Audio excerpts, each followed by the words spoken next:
చాలా బాగా రాశాను. ఫస్ట్ క్లాస్ లో పాస్ అవుతాను. చాలా సంతోషం అమ్మా. ఇంతకాలం తపస్సు చేసింది ఇందుకేగా. వాసంతి, పాపం గీత రాత్రింపగళ్ళు కష్టపడి సంసార భారాన్ని మోసింది, నిన్ను చదివించింది. ఇక నువ్వు 4 రాళ్లు సంపాదించి దాని రుణం తీర్చుకోవాలమ్మా. పరీక్షలు ఎప్పుడవుతాయా అని కాచు కూర్చున్నావమ్మా ఈ సోదా చెప్పడానికి. అమ్మ చెప్పింది నిజమేనక్క. ఇక నువ్వు ఇంటి విషయం ఏమీ పట్టించుకోకూడదు. అమ్మా, నేను ఈ రోజు నుంచి ఏదైనా ఉద్యోగం కోసం ప్రయత్నం చేస్తాను. ఏంటి ఉద్యోగమా? ఎవరికి? మీకా? అవునండి, పరీక్షలు అయిపోయినాయి. ఏదైనా ఉద్యోగం చూసుకుందామని. అవునాయన, మీ ఆఫీసులో కానీ ఇంకెక్కడన్నా నీకు తెలిసిన చోట కానీ ఏదైనా పని ఉంటే చెప్పు. కూర్చో బాబు. ఈరోజు హిందూలో చూశాను, రామ్మోహన్ అండ్ కంపెనీలో ఏదో ఉద్యోగం ఖాళీగా ఉందట. కావాలంటే ప్రయత్నించండి. రే భాస్కర్, మట్ మట్. అరే సత్యమా? ఏమిటో ఇలా ఊడిపడ్డావు? నీకోసం వచ్చాను రా, పనుండి. రారా కూర్చో. నువ్వు కూర్చో. రారా నువ్వు కూర్చోరా. కూర్చోమంటే నువ్వు కూర్చోమంటా. వీడు మా స్నేహితుడండి, పేరు సత్యం. నమస్కారం అండి. ఆయన ఎక్కడ పనిచేస్తున్నారు నాయన? ప్రస్తుతం గజేంద్ర కంపెనీలో హెక్టర్ గా ఉన్నానండి. ఆయన ఆఫీసులో ఏదైనా ఉద్యోగం ఖాళీగా ఉందేమో అడుగు నాయన. ఉద్యోగం ఎవరికి? నాకేనండి. అరే ఈ సంగతి 2 నెలలకు ముందు నాతో చెప్పుంటే ఎంత బాగుండేది. ఎవడను ఒకటి పనికిమానుడు దొరకవు. అది కాదురా, ఇలా ఒక అమ్మాయికి ఉద్యోగం కావాలని ఒక్కసారి నా చెవులో ఊదుంటే ఎంత బాగుండేది. మొన్ననే గదు 4 ఆడపిల్లలకు ఉద్యోగం ఇప్పించాను అనవసరంగా. పోయింది పోనీరా. అది కాదురా. కాదురా, నేను చెప్పిన చోట ప్రయత్నించండి, బహుశా దొరకవచ్చు. రేపు వెళ్ళి చూస్తాను. అలాగే పదరా. నమస్కారం. గజేంద్ర కంపెనీలో ఏం చేయమంటావురా? ప్రశ్నల మీద ప్రశ్నలు వేసి తరుణ్కి వస్తుంటాను. తప్పించుకోనంటావు వద్దంటావా? అయితే మటుకు ఎవడ్రా వీడు ఆపత్కాలంలో కూడా కాస్త అబద్ధం ఆడొద్దంటాడు. సర్లే పద. రే, ఎక్కడో ఉద్యోగం ఉందని ఆడపిల్లతో చెప్తాం. ఎక్కడరా? ఉందిలేరా, నాకు కాస్త చెప్పరా, నేను ప్రయత్నం చేసుకుంటాను. నీకెందుకురా? దానికి బిఏ చదవాలి. బియ్యనా? నేనెక్కడ చేశాను? వాళ్ళని వేరే మనిషి చూసుకోమని చెప్పు. అలాగే పద. రే, ఈ బుషెట్ ఎక్కడ కుట్టించారా? ఇది పెద్దలేరా, మోస్ట్ బ్యూటిఫుల్. కానీ ఈ పాకెట్స్ ఉంటే చాలా బాగుందిరా. రే, నాకు 200 కావాలరా. కన్ను పడింది. ఎందుకా? రే, నీ ఫ్రెండ్ సజావుగా బ్రతికుండాలి, నీకు ఉందా లేదా? ఉంటే 200 రేపు, ఇవ్వకపోతే చచ్చిపోతాను అంతే. చచ్చాలే. ఈ 200 తీసుకుని బ్రతుకు. ఏమిటి అలా చూస్తా? ఏం లేదు, మసగా ఉంటాను. అవును, డబ్బుగా కనిపిస్తే మసగా ఉండదు. ఇదే రే, ఇదే ఇదంతా 200 కరెక్ట్. ఇది 100 కరెక్ట్. కలిపితే కరెక్ట్ గా 300 రా. కరెక్ట్. వస్తాను. రే 300. ఎవడ్రా వీడు ఇచ్చే డబ్బులు మళ్ళీ తిరిగి తీసుకుంటాడు. వస్తాను. Bye bye.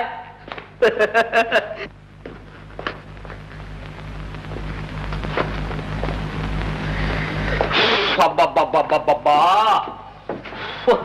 ఎంత పని, ఎంత బాధ, ఎంత కష్టం. సారీ, దాన్ని తీసి బలమే పెట్టు. అయ్యో పాపం, చాలా అలసిపోయినట్టున్నారు. అలసిపోవడమా? హోనా అయిపోతే ఏది? కాస్త విసనగర పెట్టి విసురు. ఈ దర్జాలకి ఏం తక్కువ లేదు. ఇంతకీ వెళ్ళిన పని ఏమైంది? ఇదిగో 200 తీసుకెళ్లి పెట్లో పెట్టుకో. 200? ఏ నమ్మకం లేదా? కావాలంటే కళ్ళు పెద్దది చూడు. అది కాదండి, ఉద్యోగం దొరికిందా? ఉద్యోగం అడ్డమైన వారి దగ్గర చేతులు కట్టుకుని నిలబడి చాకరీ చేయడం కూడా ఒక ఉద్యోగమే. వాడు ఒక పురుషుడే.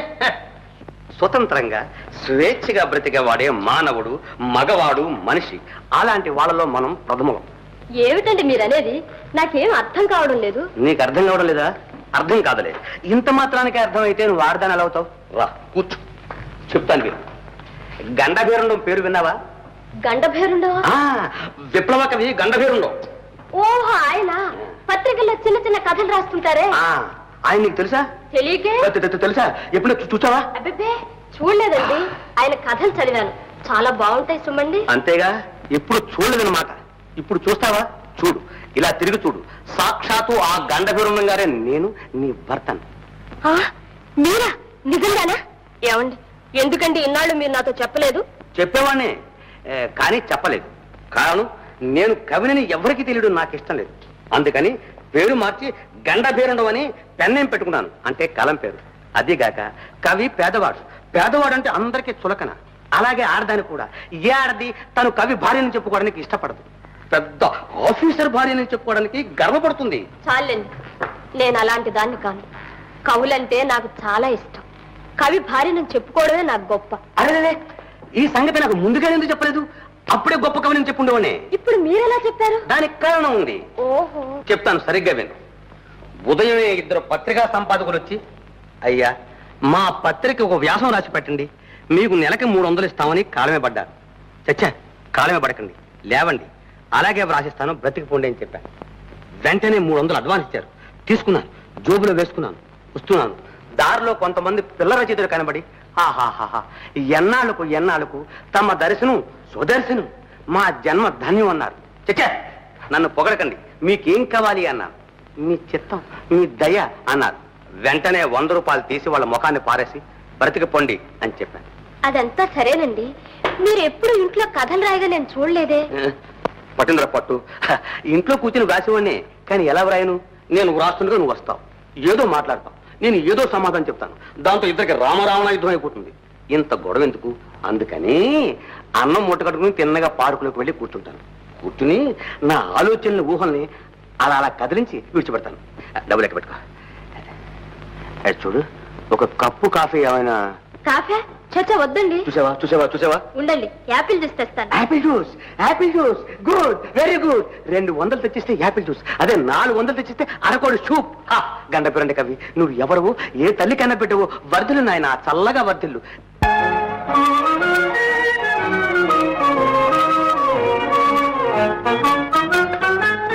వసంతం మీరేనా?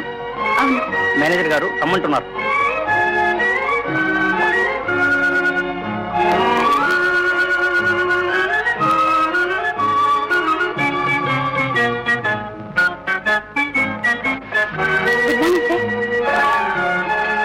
Good morning. కూర్చోండి. థ్యాంక్స్. ఈ అప్లికేషన్ మీదేనా? అవునండి. పిఏ పరీక్ష కూర్చున్నారన్నమాట. తప్పకుండా పాస్ అవుతానని ధైర్యం ఉంది. ఓహో, మరి ఉద్యోగం ఎందుకు చేస్తున్నారు? సరదాకా? సరదా కాదండి, అవసరం. కాఫీ తీసుకోండి. అక్కర్లేదండి, థ్యాంక్స్. పర్వాలేదు, తీసుకోండి. ఒకవేళ పెళ్ళైతే ఉద్యోగం మానేస్తారా? ఆ ప్రశ్నకు సమాధానం చేసుకున్న వారు చెప్పాలి, కానీ నేను ఎలా చెప్పగలను? అది నిజమే. సరే, రేపే వచ్చి మీరు ఉద్యోగంలో చేరండి. చాలా థ్యాంక్స్ అండి. ఉండండి, ఆర్డర్ ఇప్పుడే టైప్ చేయించిస్తాను. అరే, కాఫీ చల్లారిపోతుంది, పోనీ సగం తీసుకోండి.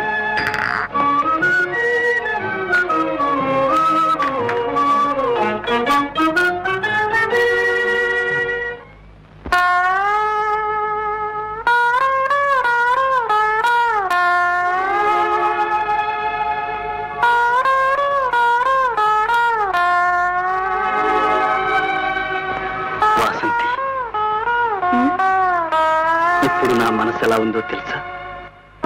ఎలా ఉంది?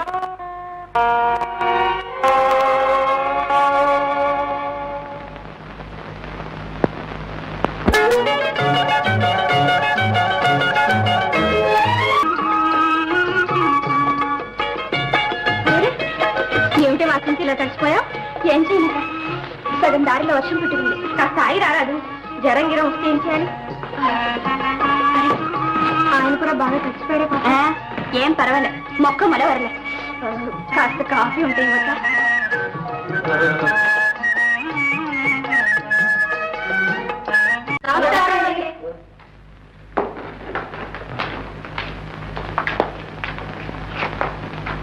నమస్కారం. లోపల ఉంది, వెళ్ళి చూడండి. మిమ్మల్ని చూడ్డానికే వచ్చామండి. నన్నే? అవునండి, మీ కథలంటే మాకెంతో ఇష్టం. ఓహో, ఆ కథ ఆరంభమైంది. రండి, కూర్చోండి.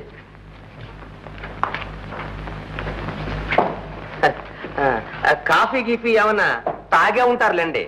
అది సరే, నేను కథలు రాస్తానని మీకెవరు చెప్పారు? మీ మిస్సెస్ కాంతం చెప్పింది. చెప్పింది పోయింది. కాంతం మా ఫ్రెండ్ గండబెరండం గారు మీరేనని ఆవిడ కూడా ఇప్పుడే తెలిసిందట. అదేమిటండి, భార్య దగ్గర కూడా దాపరికమే. అదేనండి మా గొప్పతనం.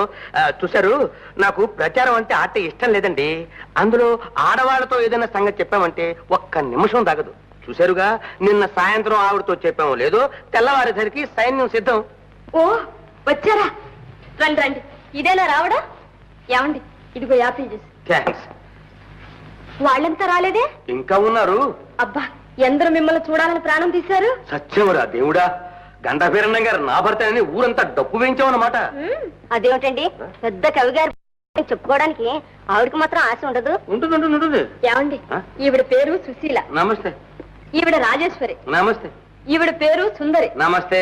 ఆవిడెవరో తెలుసా? నమస్తే. పేరు ఎలా తెలుస్తుంది? ఇప్పుడేగా చూశాను. ఆవిడ పేరు కనకవల్లి. ఓహో, రాక్షసుడు భార్య. మంచిది మంచిది. నమస్కారం అండి. ఉండు. రాక్షసుని భార్య? అదేనండి, రాక్షసుడు ఓ కవి గారు ఉన్నారు చూడండి. ఓ, ఆ రాక్షసుడు భార్య నాకు బాగా తెలుసు. అవునండి, మిమ్మల్ని గురించి మా ఆయన అప్పుడప్పుడు చెప్తూ ఉంటారండి. చెప్తాడు. వారికి నాకు చాలా స్నేహం అండి. మనిషిని తిన్నగా చూడకపోయినా అప్పుడప్పుడు కల్లోకి వచ్చి నా ప్రాణాలు కొరుకు తింటుంటాడు. పాపం మనిషి చాలా మంచి మనిషి అండి. ఏమండి, మీకు హాస్యరసం అంటే ఇష్టమా, శోకరసం అంటే ఇష్టమా? నా పెళ్లికి ముందు అంతా హాస్యరసమేనండి. పెళ్ళిని చూశారు, అంతా ఒకటే శోకం. ఏమండి, మీరు పోరాటానికి కథను రాశారు, జ్ఞాపకం ఉందండి? రాశాను. అదొక పెద్ద పోరాటం అండి. ఆ కథలో కథానాయకుడు ఎందుకండి చివరికి ఆత్మహత్య చేసుకుంటాడు? చివరిగా వాడి కర్మ, ఏం చేద్దాం, చచ్చాడు. ఏమండి, కదంబో అనే పత్రికలో నవలా రచన పోటీ పెట్టారు, అందులో మీరు పాల్గొంటారా అండి? ఇంతవరకు అలాంటి దురభిప్రాయం ఏం లేదండి. అంటే పాల్గొనకూడదని కాదు. చూశారు, మన పేరు వినగానే ఈ చిన్న చిన్న కవిశ్వరులంతా గాభరాబడి కళలు అవతల పారేస్తారు. అందుకని ఆలోచిస్తున్నాను. ఏమండి, మొదటి బహుమానం 10,000 అండి. రాసేవాడిగా 10,000? ఏమండి, ఏమైనా సరే మీరు ఆ పోటీలో పాల్గొనాలి. కొందాం. ఏమండి, మీరు కథ రాశారండి, తప్పకుండా మొదటి బహుమతి మీదేనండి. అలాగా? ఇది ఎంత ఈజీగా చెప్పేశారు. సరే, నేను ఈవేళే ఈ క్షణం నుంచే ఆలోచించడం ప్రారంభిస్తాను. మంచిదండి, మిమ్మల్ని డిస్టర్బ్ చేయడం మాకు ఇష్టం లేదు. మంచిది, థ్యాంక్స్. కాంతం, కంగ్రాచులేషన్. థ్యాంక్స్. వెళ్ళొస్తామండి. మంచిదండి. నమస్తే. సెలవండి. వెళ్ళండి. మీది ఆలస్యం.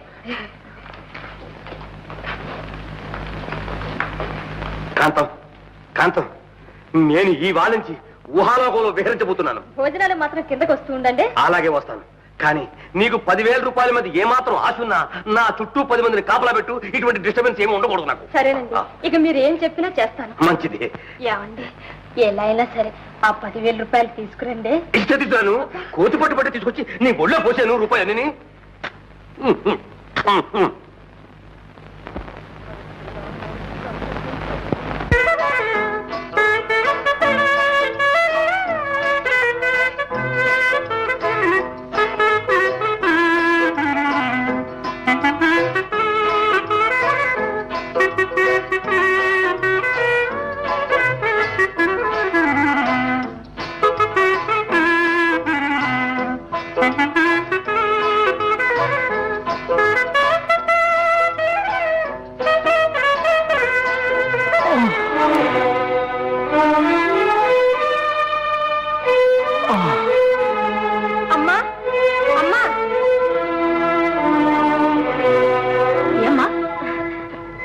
ఇంకా ఆఫీస్కి వెళ్ళలేదమ్మా.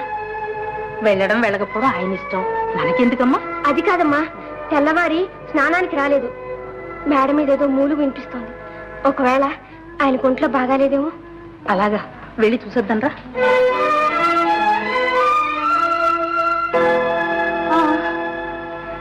ఏమైనా అలా ఉన్నావు? నిన్నటి నుంచి ఒంట్లో బాగాలేదండి, లేవలేకుండా ఉన్నా. అబ్బా, జ్వరం పెట్టిపోతోంది. అమ్మా, డాక్టర్ని తీసుకురానా? అక్కర్లేదండి. ఉండు నాయనా, కాస్త మిరియాల కషాయం తీసుకొస్తాను.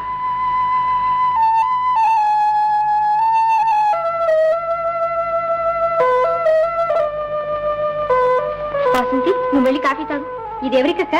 మేడ మీద ఉన్న ఆయనకి పొద్దుటి నుంచి ఒకటే జ్వరం. జ్వరమా?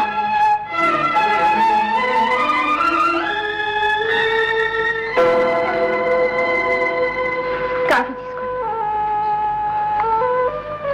మీరు ఆఫీస్ నుంచి వచ్చేసారా? అక్క, డాక్టర్ ఎవరైనా వచ్చి చూసారా? లేదు, అమ్మ కషాయం పెట్టించి. అయితే నేను వెళ్ళి డాక్టర్ని తీసుకొస్తాను. అక్కర్లేదండి. ఏం పర్వాలేదు.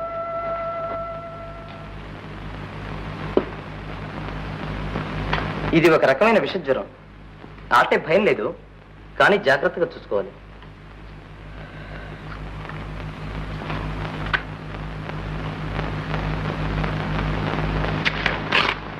చూడండి, ఈ మందు తెప్పించి రోజు 3 పూటలు ఇవ్వండి. నయం కావడానికి ఎటు 1 వారం పడుతుంది. అంతవరకు పక్క మీద నుంచి కదలకుండా ఉండాలి. Yes doctor. మళ్ళీ రేపు చూస్తాను. థ్యాంక్స్. అక్క. ఏమండి